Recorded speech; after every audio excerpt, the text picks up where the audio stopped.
Rajkot civil હોસ્પિટલની ગંભીર બેદરકારી, વર્ષોથી ધૂળ ખાઈ રહી છે ઈ-રિક્ષાઓ। દાતાઓએ 2 વર્ષ પહેલા 7 ઈ-રિક્ષા આપી હતી। ઉદ્દેશ હતો એક વિભાગમાંથી બીજા વિભાગમાં જતા દર્દીઓને કોઈ હાલાકી ન પડે। જો કે 7 ઈ-રિક્ષાનો ઉપયોગ જ નથી થઈ રહ્યો। ક્યારેક માલ સામાનની હેરાફેરી માટે એક રિક્ષાનો ઉપયોગ કરવામાં આવે છે।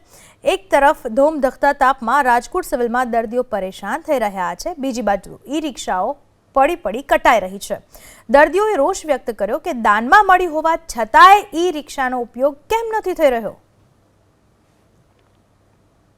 આ જે બેસો નહીં આવ્યો તો આ 84 ફરીને આવવું પડે છે। અહીંયા બહુ છેટું થાય છે। મોટામાં મોટો જો દર્દીને ફાયદો થાય, માલા જેવા હવા હોય, સસ્તું હોય તો ફાયદો થાય, બહુ સારું થાય। જો હવે સગવડતા કરે અત્યારે તો બહુ સારામાં સારું થાય એમ કે બરોબર। રિક્ષા એમનેમ પડી છે, આ રિક્ષાનો ઉપયોગ કરવો જોઈએ। હા, કરવો જોઈએ, રિક્ષાનો ઉપયોગ કરવો જોઈએ। દેખતી વાત છે, દાન દેવા વાળા છે, શ્રમ કરવા વાળા નથી। પહેલી વાત એ છે, અત્યારે દાતા તો ઘણા છે, વૃદ્ધની કેવી સેવા કરે છે અત્યારે।